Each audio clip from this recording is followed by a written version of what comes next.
Adobong pako mga kabanat, yan oh. Inadobo ko lang yung pako na nakuha ko sa bukid mga idol. Hapok lang ito. Salamat sa lamig ng grasya, Ginoo. Tapos, meron tayong isda mga idol, pritong isda ito. Bangus po ito mga idol, tapos ito ribs po, 2 slice. Pangpabalance mga idol. Bago po tayo magsimula sa mukbang natin mga kabanat for today's video, mayroon lang po akong sasagutin na comment mga idol, pero hindi ko po ipiplex kasi mahal ko po kayo kahit na sino pa kayo, basir pa kayo ano. May nag-comment po kasi mga kabanat na sabi niya wala daw akong respeto sa pagkain kasi habang kumakain daw po nagsasalita ako. Yun ang ano ko sa comment niya kasi sabi niya respeto naman daw po sa pagkain. So kung diretsuhin, wala akong respeto sa pagkain, ganun. May basihan ka po ba, idol? Tapos sinali mo pa mga ninuno natin. Alam mo idol, sa amin, sa ninuno namin, ang sabi sa amin, ang bawal talaga yung nag-aaway habang kumakain. Yan, bawal talaga yan sa amin. Pero yung nagsasalita, masaya kayo, lalo na pag andyan pamilya mo, masaya din ang pagkain dyan. Hindi lalayo ang grasya, hindi lalapit kasi masaya kayo. So yun lang ang sagot ko idol. Kain po tayo. Ako mga idol ng hapkok.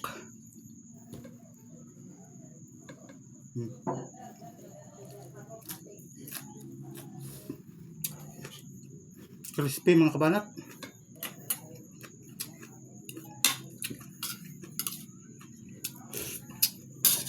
Kaning bula dili sagon dili. Merong kunting sabaw po. Kunting-kunti lang.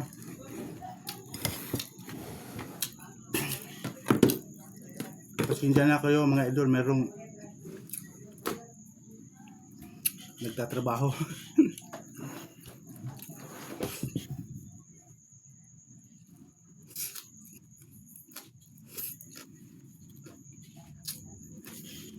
Pritong bangus mga idol. Inihaw tapos hindi naubos. Ayan, diniskartean, pinrito.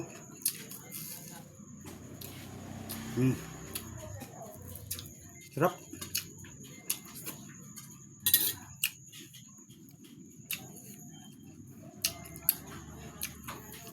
Kung mang-aaral man kayo mga kabanat, okay lang naman sa akin. Ayusin nyo naman po. Pareho lang tayong tao na mayroong nalalaman.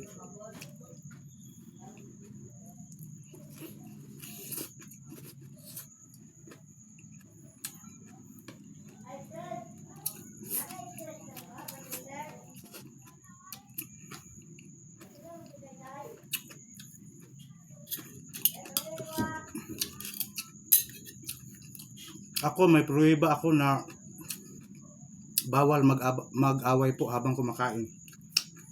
Sinauna pa rin. Ito, kwento ito mga idol. Noong unang panahon, sabi nung ninuno, gumamit ka ng ninuno eh. Sabi ng ninuno namin, mayroong isang taong punong-puno ng grasya. Magsasaka po yun. Kasi masaya siya habang nagsasaka sa kanyang palayan at maisan. Tapos yung kamalig niya, ang mga bigas doon, mga butil ng palay at saka mais, kusa na lang aakyat doon. Ngayon dumating ang isang araw, nagiba yung kamalig niya kasi punong-puno ng mga butil ng palay at mais. Yun, nagmura. Kaya umalis yung mga grasya. Kaya bawal mag-away, bawal magmura pag kumakain. Pero kapag masaya ka, wala namang sinasabi ang ninuno natin na bawal magsalita pag kumakain, lalo na kasama mo pamilya mo na masaya kayo.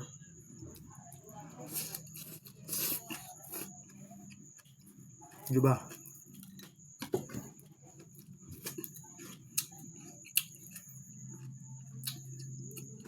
Sinabihan mo pa ako na respeto sa pagkain.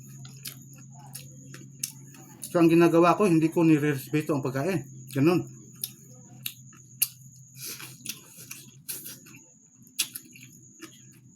Yung isang butil nga sa plato ko, sinisingot ko.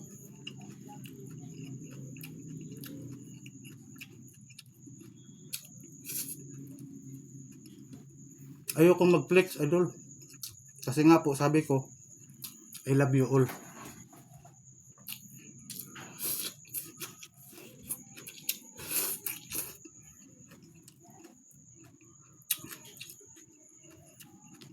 Ano man ang comment nyo dyan, sasagot lang ako ng tama.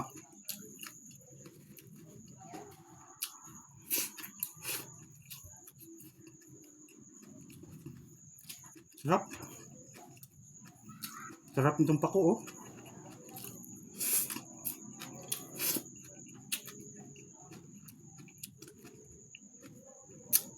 Ito mga idol, sigurado hindi ko mauubos. Lalo na yung karne na yan. Ang dami ng ulam eh.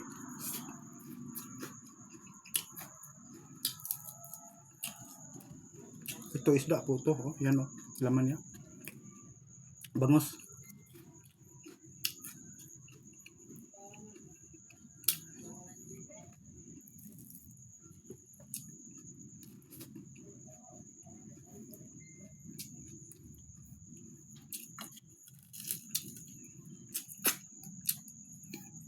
Hindi po ako galit sa inyo mga idol. Sa mga tagilid na comment na yan. Ang hiling ko lang po, huwag naman po sana kayo manghusga.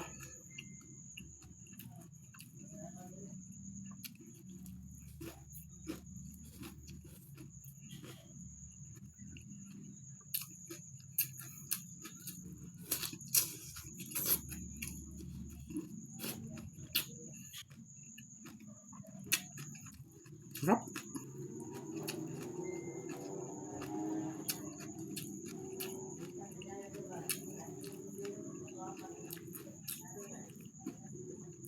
Bahaw itong kanin ko mga kabanat.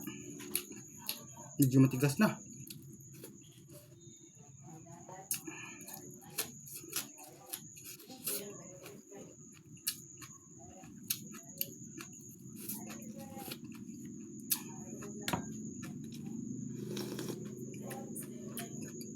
Mayroong bawang at saka sibuyas po.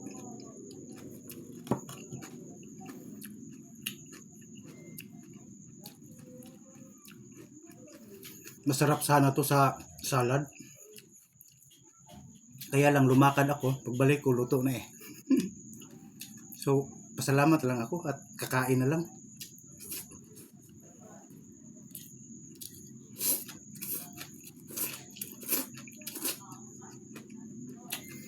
Okay din naman.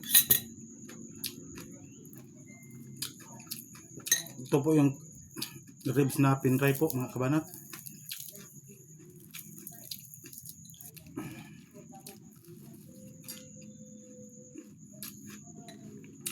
Dito na natin isasaw-saw.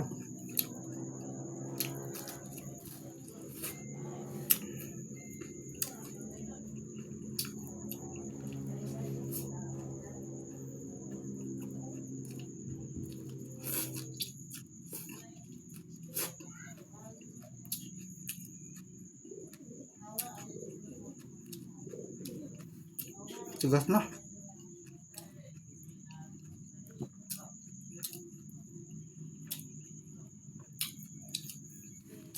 Kahapon pa kasi ito ng gabi. Hindi pa nasira, hindi pa panis. Kaya pinagtiyagaan ko pa rin.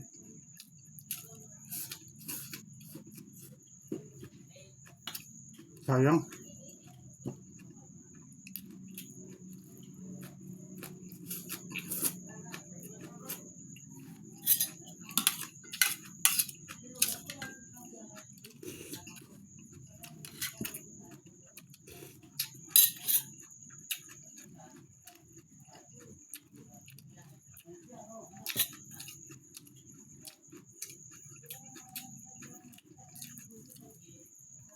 Tapos i-compare niyo pa ako sa ibang content creator mga kabanat. Ilang ulit ko lang sinabi sa inyo. Sa kanila po yun. Ito akin din ito. Kung gusto niyo akong mahalin, mahalin niyo ako as ako. Kasi ang pinapakita ko dito ay yung tunay na ako po. Hindi po plastic. Yun po.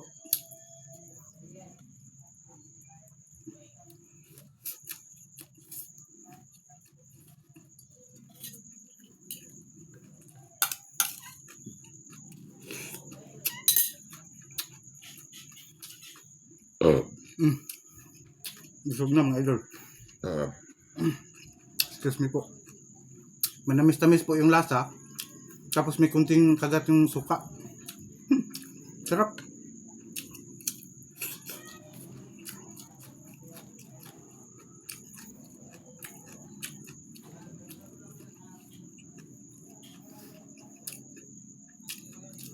Half cook po ito. Yan oh, crispy.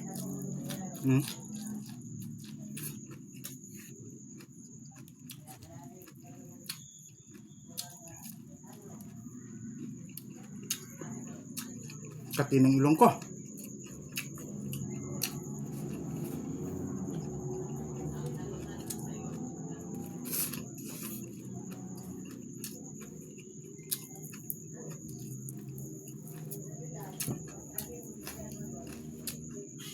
Yun lamang po for today's video mga kabanat. 11 minutes na tayo. Uubusin ko pa rin to. Come lang mga idol. Have a nice day all. I love you all. Salamat po sa panonood. Bye bye.